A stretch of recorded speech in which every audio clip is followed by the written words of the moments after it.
Guys, I'm M. Sendil Prabhu, full-time CA student. I hope you all are fine in your home. So let's get into the topic. Today we are going to see a quick recap about the chapter registration of charges. I hope we all are familiar with this chapter. Let's get into it. This is the index of our chapter. These are the things we are going to revise today. Let's go one by one. First introduction. ஒரு business அப்போ இருக்குது அப்படின்னா அந்த பிஸ்னஸோட indispensable resource என்னென்னு பார்த்துட்டோம்னா funds or capital or cash. இந்த funds எப்படி ஜென்ரேட் பண்ணலாம் அப்படின்னா பை வே ஆஃப் பாரோயிங்ஸ் மூலமாக ஃபண்ட் ஜென்ரேட் பண்ணலாம்.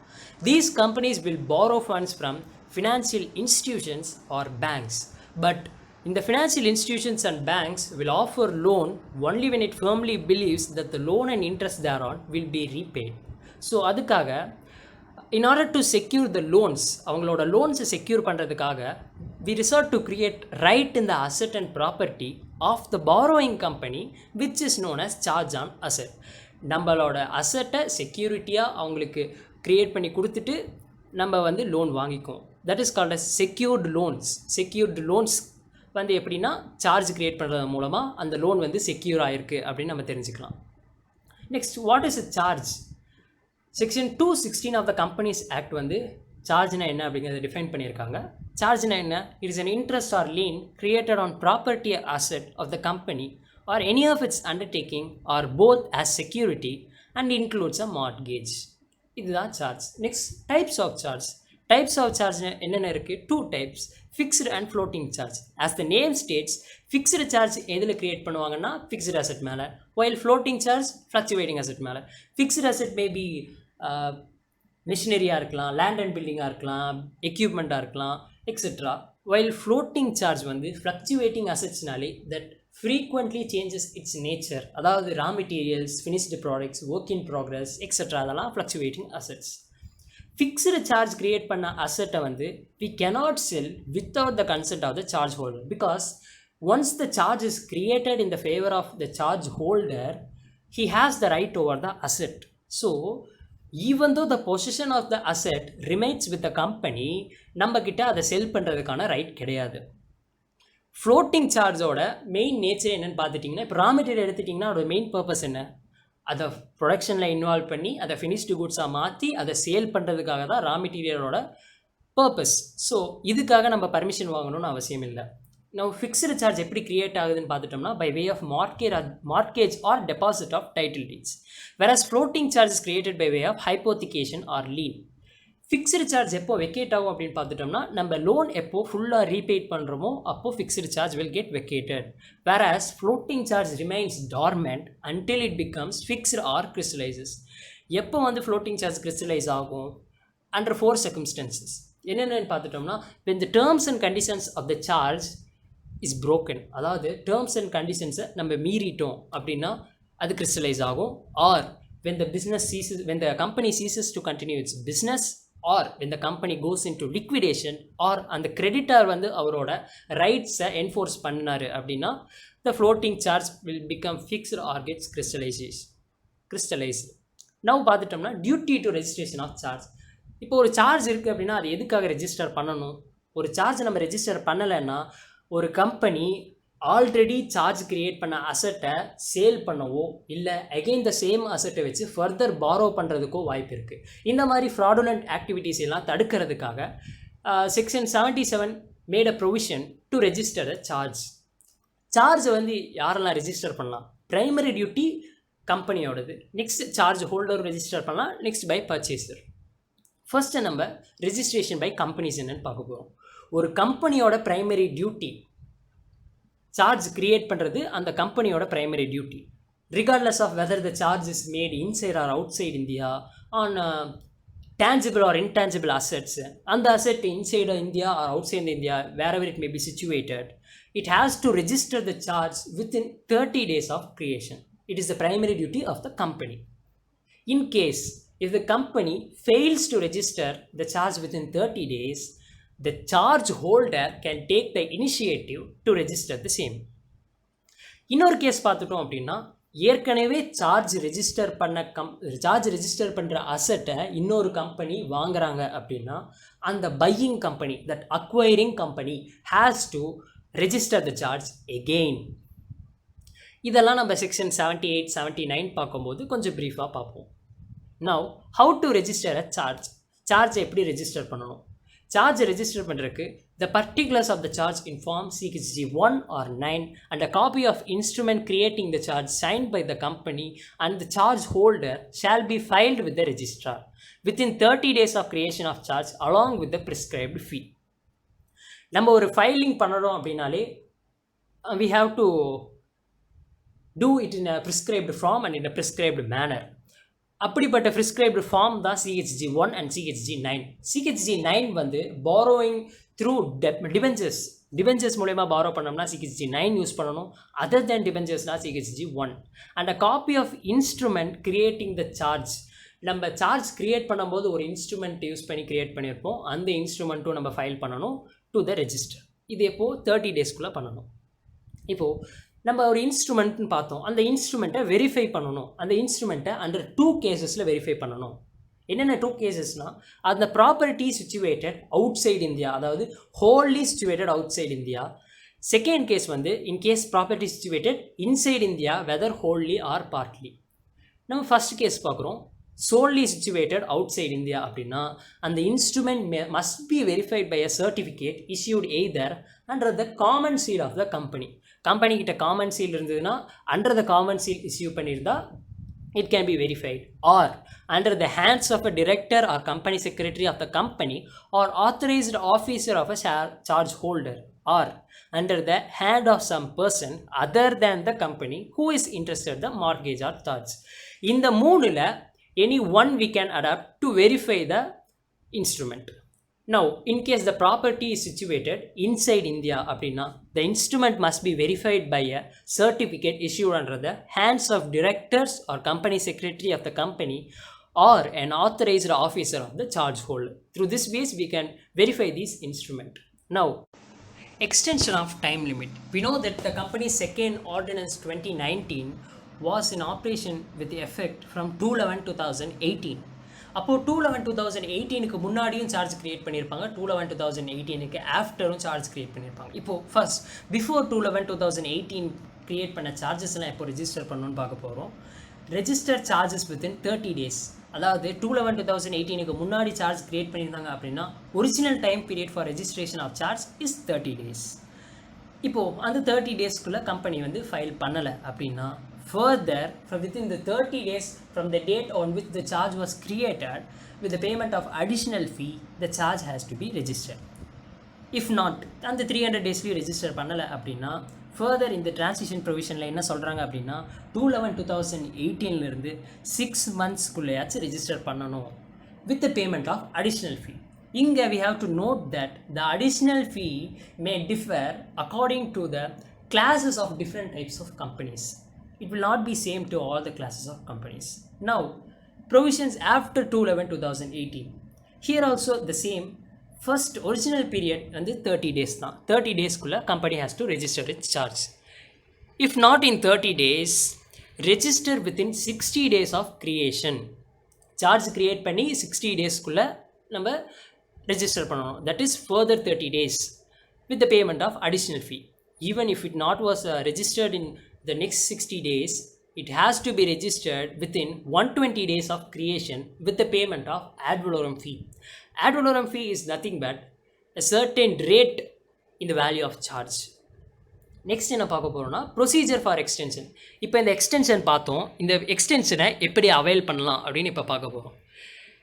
Same CHG 1 or CHG 9 form use பண்ணி ஒரு டிக்ளரேஷன் நம்ம ஃபைல் பண்ணணும். என்ன டிக்ளரேஷன் அப்படின்னா அந்த டிக்ளரேஷனில் கம்பெனி செக்ரட்டரியோ இல்லை டேரக்டரோ சைன் பண்ணியிருக்கணும். என்ன அதில் இருக்கணும் அப்படின்னு பார்த்துட்டோம்னா அந்த பிலேட்டட் ஃபைலிங் நம்ம லேட்டாக ஃபைல் பண்ணுறது வந்து இன்டர்வீனிங் கிரெடிட்டார்ஸோட ரைட்ஸை எந்த வகையிலையோ அஃபெக்ட் பண்ணாது அப்படிங்கிற டிக்ளரேஷனை நம்ம ஃபைல் பண்ணணும். அடுத்தது the application so made must satisfy the registrar that the company had a sufficient cause for non-registering within original 30 days. Only then he will allow the extension. Further, with the payment of additional or ad valorem fee as applicable must also be paid. அடுத்தது issue of certificate of registration. இப்போ வந்து ஒரு சார்ஜை வந்து registrar வந்து அவரோட ரெஜிஸ்டரில் register பண்ணிட்டாரு அப்படின்னா he will issue the certificate of registration in the form CHG2 to the companies. இப்போ ரெஜிஸ்டர் பண்ணதுனால என்ன எஃபெக்ட் அப்படின்னு பார்க்க போகிறோம். Any subsequent registration of charge shall not prejudice any right acquired in respect of the asset before charge is actually registered by the company. அதாவது subsequent registration charge வந்து சப்சீக்வெண்ட்டாக register பண்ணனால அது ரெஜிஸ்டர் பண்ணுறதுக்கு முன்னாடி அதோட ரைட்ஸ் வந்து எந்த வகையிலும் அஃபெக்ட் ஆகாது அப்படின்னு சொல்லியிருக்காங்க. Next section 77 not to apply to certain cases. இது எந்தெந்த கேசஸ் அப்படின்னா ஆர்பிஐ ப்ரிஸ்கிரைப் பண்ணியிருக்கிற certain charges section 77 is not applicable. Next effect of non registration. Effect of non registration என்ன அப்படின்னு பார்த்துட்டோம்னா ஒரு சார்ஜை ரெஜிஸ்டர் பண்ணாதனால அதனால என்னென்ன எஃபெக்ட்ஸ்ன்னு பார்க்க போகிறோம். ஃபர்ஸ்ட் நம்ம என்ன தெரியணும் அப்படின்னா ஒரு கம்பெனியை வந்து லிக்விடேட் பண்ணுறாங்க அப்படின்னா இன்சால்வன்சி அண்ட் பேங்க்ரப்சி கோட் 2016 வந்து அந்த ஆக்ட் மூலயமா என்ன பண்ணுவாங்கன்னா அஃபீஷியல் லிக்விடேட்டரை அப்பாயிண்ட் பண்ணுவாங்க. He will liquidate the asset and settle off its liabilities. So unregistered charge or not to be taken in account by such liquidator. இப்போது but non-registering never discharges the liability of the company to repay its debts. ஒரு சார்ஜை register பண்ணலை அப்படின்னா that company is not discharged from its liabilities. However, it has to repay its debt to its lender. But அந்த லெண்டரோட position என்னன்னா he is an unsecured creditor. He will not be a secured creditor. Next, registration of charge by the charge holder. இவ்வளோ நேரமாக registration by the company பார்த்துட்டு இருந்தோம். இப்போ by the charge holder. This is held in section 78. இப்போ என்னென்னா primary responsibility to register the charge is of the companies. If it fails to register within 30 days, the charge holder may take initiative to register the charge. He may apply for registering the charge to the registrar in the prescribed form in the prescribed manner. அதே தான் CHG1 or CHG9.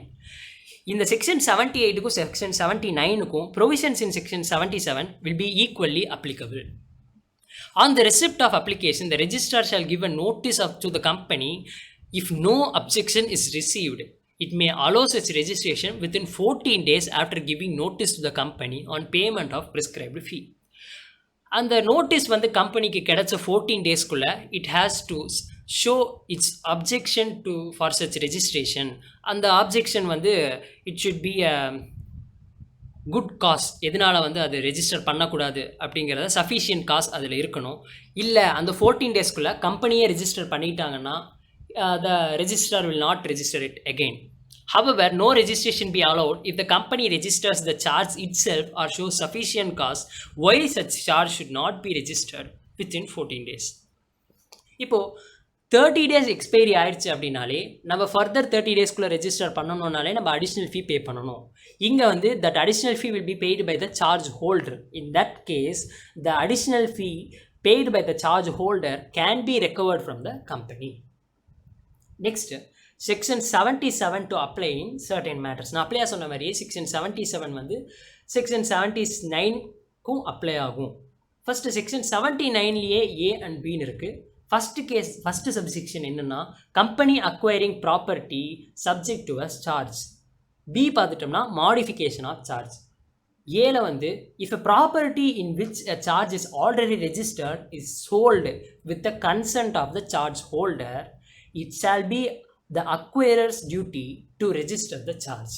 நம்ம முன்னாடியே பார்த்த மாதிரி தான் ஒரு already charge create ஆன asset வாங்கினா அந்த acquirer he has to get the charge registered once again. Modification of charge அப்படின்னா மாடிஃபிகேஷன் எதனால் கிரியேட் ஆகும்னா changes in the terms and conditions R change in the extent of any charge. Example பார்த்துட்டோம்னா அந்த rate of interest other than bank rate change ஆச்சுனாலோ இல்லை repayment schedule change ஆச்சுனாலோ etcetera இந்த மாதிரி சேஞ்சஸ்னால any modification is there means it has to be registered by the company. Issue of certificate of modification. When the modification is registered, modification register ஆயிடுச்சு அப்படின்னா registrar வந்து certificate of modification இந்த form CHG3ல நம்மளுக்கு issue பண்ணுவார். Next deemed notice of charge. deemed notice of charge வந்து section 80ல அதோட provisions இருக்குது.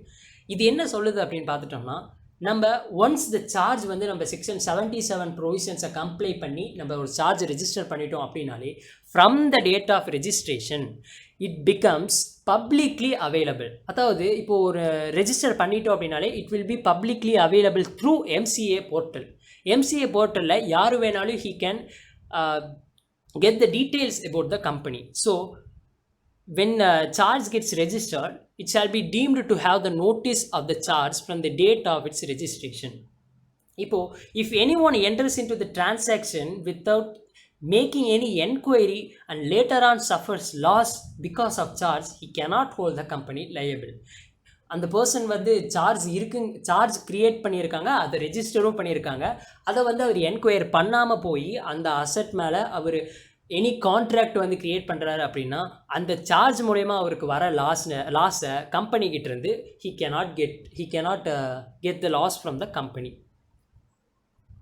இப்போது கம்பெனிட்டிவ் ரிப்போர்ட் சாட்டிஸ்ஃபேக்ஷன் ஆஃப் சார்ஜ். ஒரு சார்ஜை எப்படி க்ரியேட் பண்ணும்போது நம்ம ரெஜிஸ்டர் பண்ணுறோமோ அந்த சார்ஜை சாட்டிஸ்ஃபை பண்ணிட்டோம்னாலும் அதையும் ரெஜிஸ்டர் பண்ணணும். These provisions are contained in section 82.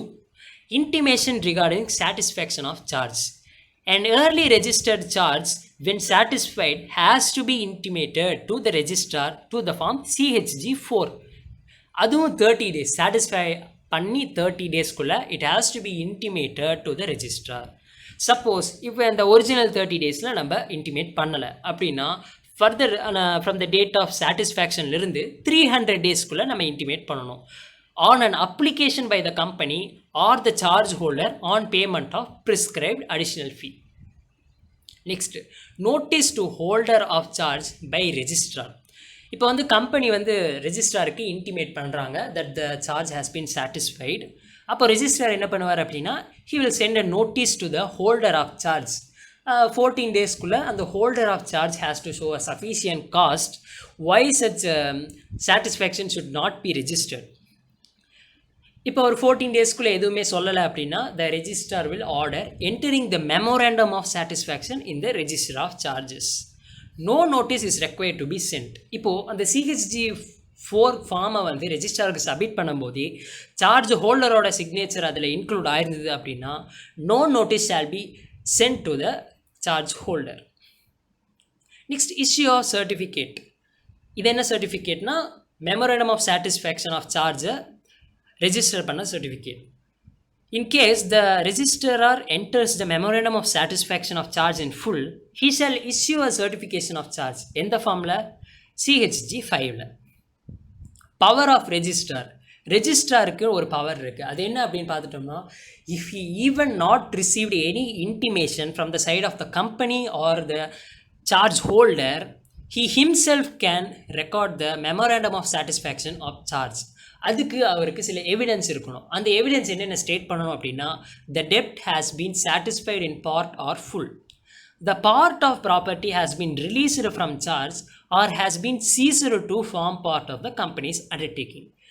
இந்த மூணில் ஏதாச்சும் ப்ரூஃப் பண்ணுறதுக்கான எவிடன்ஸ் அவர்கிட்ட இருந்துச்சுன்னா he himself can enter satisfaction of charge without getting the intimation from the company.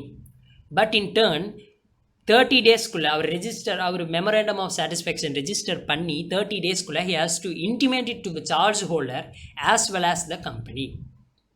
Now, intimation of appointment of receiver.